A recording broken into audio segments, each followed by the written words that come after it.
Hello dear student, कैसे हैं आप लोग। आशा करते हैं कि आप लोग अच्छे होंगे और जहाँ भी होंगे स्वस्थ होंगे। तो प्लीज़ इस ठंडी के मौसम से थोड़ा सा बच के रहिएगा। जितने में यूपी वाले मतलब बहुत सारे जगहों पे दिल्ली यूपी जितनी है ठंडी तो पड़ ही रही है। तो अपने स्वास्थ्य के लिए, क्योंकि आपको एग्जाम देना है, तो अपने स्वास्थ्य का ध्यान रखते हुए पढ़ाई करते रहिएगा।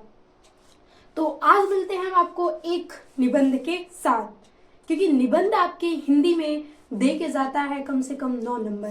तो इस 9 नंबर को लेने के लिए हमें निबंध को कुछ तो अलग लिखना होगा, क्योंकि निबंध तो सभी आम भाषा में लिख ही देंगे, लेकिन अगर आपको अच्छे नंबर लेने हैं तो अच्छे वर्डों में निबंध लिखना होगा। तो आज हम उसी पे बात करेंगे। और हमने पिछले में देखा था एक बेरोजगारी पे निबंध, तो आज हम देखेंगे जनसंख्या एक विकट समस्या और जनसंख्या वृद्धि एक समस्या। कोई भी या जनसंख्या विस्फोट दे दिया जाए या परिवार नियोजन दे दिया जाए, तो इन सभी में मतलब का मेन उद्देश्य यही कि जनसंख्या वृद्धि हो रही है। और देखिए, ये आप हिंदी के साथ साथ आपको बायो में भी मिलने का चांस होता है, क्योंकि बायो में भी हर साल में क्वेश्चन जरूरी आता है जनसंख्या विस्फोट, तो वो भी कुछ इसी से रिलेटेड है। तो अगर आप यहाँ पे पढ़ते हैं तो आपके पास वर्ड तैयार हो जाएंगे और दोनों में आप इसका लाभ ले सकते हैं। एक तीर से दो निशाने। तो प्लीज सेशन को एंड तक देखिएगा। तो आइए हम देखते हैं कि आखिर हमें जनसंख्या वृद्धि पे निबंध कैसे लिखना चाहिए। तो देखिए, सबसे पहले निबंध की बात है कि हमें लिखना होता है प्रस्तावना। तो प्रस्तावना में आपको कुछ अच्छे वर्ड को डालना बहुत ही जरूरी होता है, क्योंकि वही आपके निबंध की एक अच्छी नींव को रखता है। तो प्रस्तावना में जैसे नींव मजबूत रही तो आगे घर भी मजबूत बनेगा, और नींव ही कमजोर रह गई तो वही घर वीक हो ही सकता है।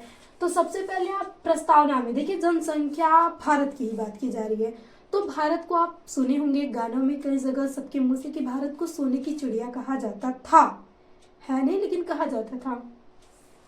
जहां कभी दूध की नदियां बहती थी, देखिए थोड़ा सा आपको सबसे अलग लिखना होगा। मतलब सभी तो कुछ वर्ड डालते जाएंगे कि ये वो, लेकिन आप थोड़ा सा अलग लिखिएगा कि जहां कभी दूध की नदियां बहती थी। देखिए थोड़ा सा बढ़ा चढ़ा के लिखना पड़ता ही है, क्योंकि देखिए भारत में अगर हम बहुत वर्षों पीछे चले जाएं किसी युग में, तो वहां पे दूध की कुछ कमी ही नहीं रहती थी, बहुत अधिक मात्रा में सारी चीजें उपस्थित थी। तो उस समय क्या था, जनसंख्या कम थी, सीमित थी, इसलिए सारी चीजें मात्रा में उपस्थित थी।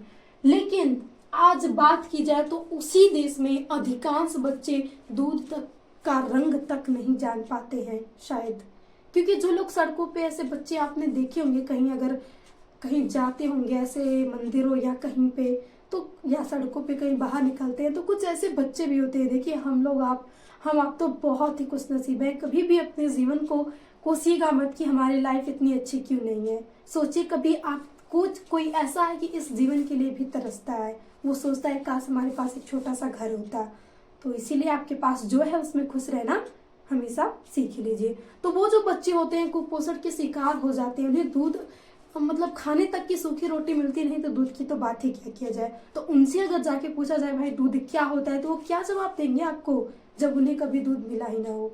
बहुत सारे बच्चे होते हैं कि मतलब जन्म से ही लोग इधर उधर मतलब फेंक देते हैं या कुछ भी करते हैं, और ये कारण क्या होता है, जनसंख्या वृद्धि ही होती है। तो इन सबों को लिखने के बाद आप थोड़ा सा जनसंख्या वृद्धि के बारे में लिख देंगे कि 1981 में जो जनसंख्या थी वो 68.38 करोड़ थी। तो सोचिए इतना था, लेकिन वही बहुत सारी गणनाएं हुई 1981 में ही, फिर ऐसे यहाँ पे 1981 में, फिर उसके बाद 1951 ऐसे ऐसे जनगणना हुई। तो जब 1911 में जनगणना हुई तो ये जनसंख्या बढ़कर 1 अरब 21 करोड़ हो गई थी। तो आप अंदाजा लगा सकते हैं कि कितनी जनसंख्या की वृद्धि हुई। तो देखिए, जनसंख्या में यह गुणोत्तर विधि ने कई विकट समस्याओं का मतलब उत्पन्न ही कर दिया। जनसंख्या आती है ना, तो देखिए जनसंख्या अधिक है तो समस्या आना लाजमी है ही, समस्या तो आएंगी ही। आपने देखा कि बेरोजगारी भी का एक कारण वो था, मेन कारण वो जनसंख्या वृद्धि ही थी। जब बहुत सारी जनसंख्या अधिक रहेगी तो सबको सबकी पसंद की चीजें नहीं मिलेंगी, सबको अच्छी शिक्षा नहीं मिलेगी, सबको अच्छा खाना नहीं मिलेगा, घर नहीं मिलेगा, सारी चीजें कमी होती चली जाएगी, और जिससे कारण आर्थिक स्थिति बेकार होती जाएगी, गरीबी बेरोजगारी ये सारा एक बीमारी फैलती ही रहेगी। तो ये सब आप प्रस्तावना में लिखेंगे थोड़ा सा बड़ा करके। अब आ जाएंगे कि आखिर जनसंख्या वृद्धि का कारण क्या है। तो कारण में इतने पॉइंट है, इस पॉइंट में आप एक एक दो दो वर्ड लिखते जाएंगे तो आपका जो निबंध है वो 2 पेज में 2.5 पेज में आ जाएगा। तो सबसे पहले आप लिख सकते हैं कि बाल विवाह। देखिए अब तो थोड़ा मतलब कम ही हो गया, लेकिन अभी भी बहुत सारे राज्य ऐसे हैं कि जहाँ पे हो रहा है, मतलब बहुत जो नीचे के एरिया है। तो बाल विवाह कम समय में विवाह कर देना, ये भी एक जनसंख्या का कारण ही बन जाता है। बहु विवाह मतलब एक से अधिक विवाह करना, इसके बारे में आप लिख सकते हैं कि कोई इंसान एक से अधिक विवाह करेगा तो फिर उसकी संतानें अधिक होंगी, जिसके कारण जनसंख्या में वृद्धि आएगी ही। तो ये कारण हो सकता है।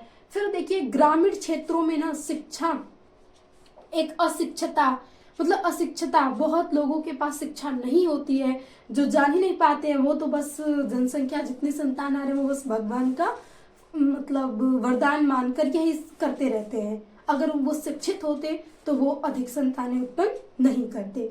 फिर बात की जाए ग्रामीण क्षेत्रों से ही, तो ग्रामीण क्षेत्रों में ना निरोध की जो सुविधाएं होती हैं उनका कम प्रसार होता है। यानी जो भी गर्भ निरोधक युक्तियां तैयार बनाई गई हैं, उन गांव में ऐसे कोई जनरली बात भी नहीं करता उन सारी चीजों के बारे में, और यही कारण है कि जनसंख्या वृद्धि होती है। किसी के 6 बच्चे तो किसी के 4-5 ऐसे तो हो ही जाते हैं, और यही कारण जनसंख्या वृद्धि का है।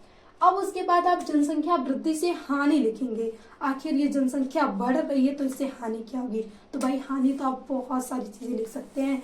हानि में आप लिख सकते हैं वर्तमान समय में जो भारत की आर्थिक स्थिति, सामाजिक स्थिति, राजनीतिक स्थिति जो भी ये बिगड़ी हुई है ना, इसका कहीं ना कहीं कारण जनसंख्या वृद्धि है।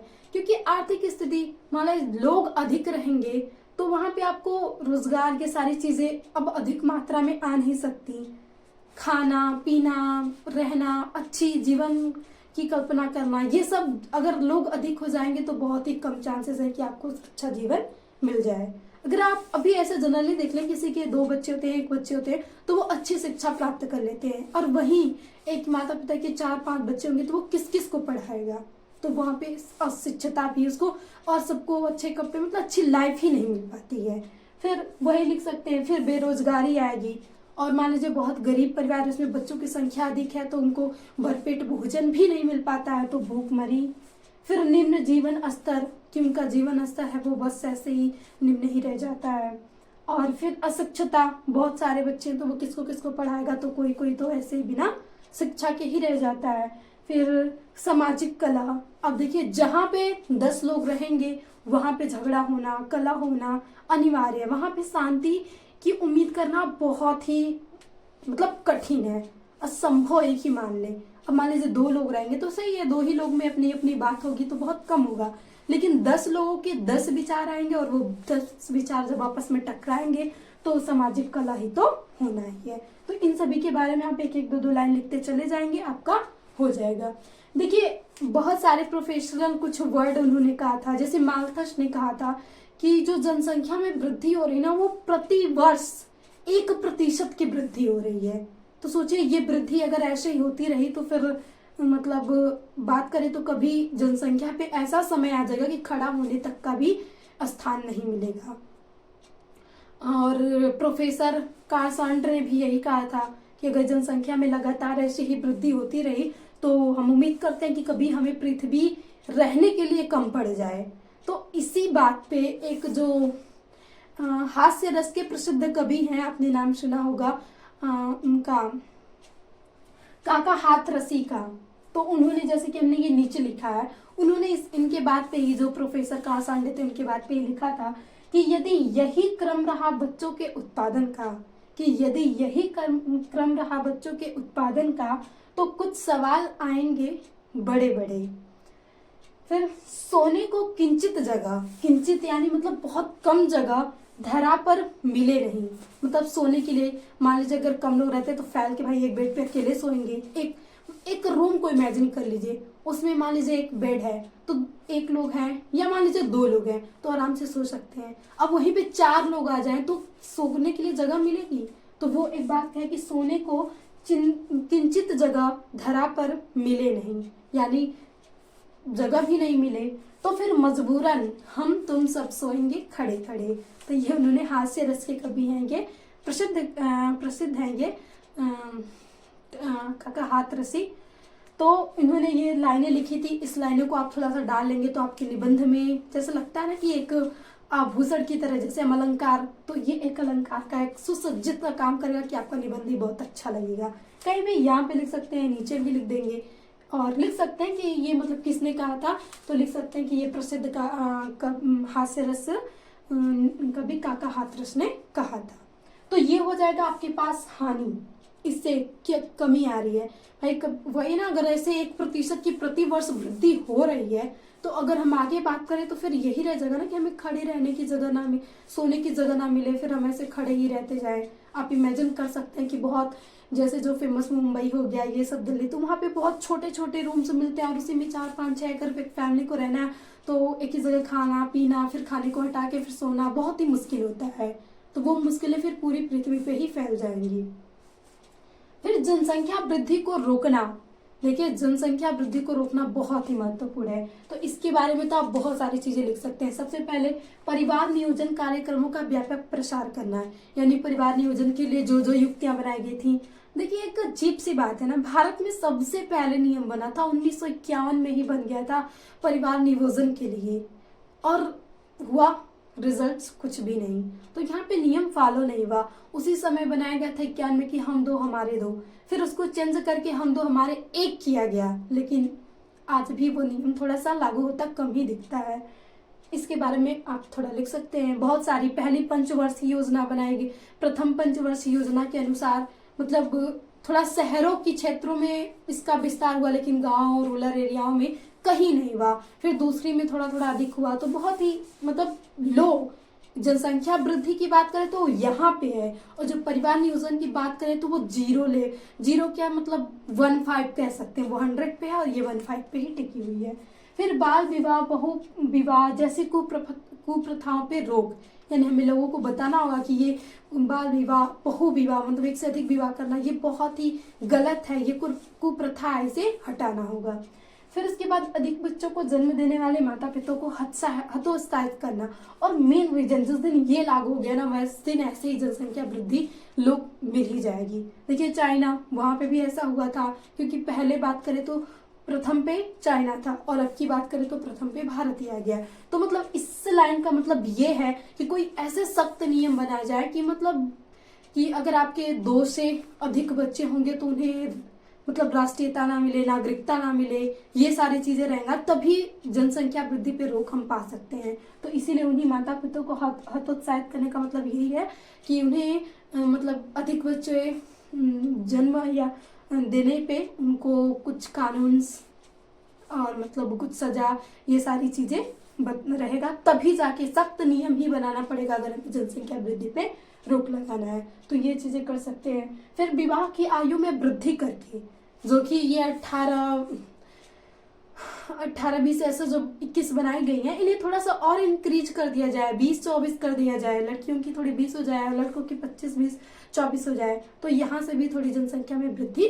क्योंकि देखिए जैसे होता है ना कि कुछ समय पे जाके जो मेल की होती है फर्टिलिटी, वो मतलब वो तो हमेशा चलती रहती है, लेकिन जो फीमेल होती है उसकी मतलब 45 या 40 तक जाते जाते उससे कम में भी मतलब वो बच्चे को जन्म देना, बहुत कुछ लोगों में तो ऐसे होता है कि रह भी जाता है, लेकिन ये जो फर्टिलाइजेशन का गुण होता है वो धीरे धीरे खत्म हो जाता है।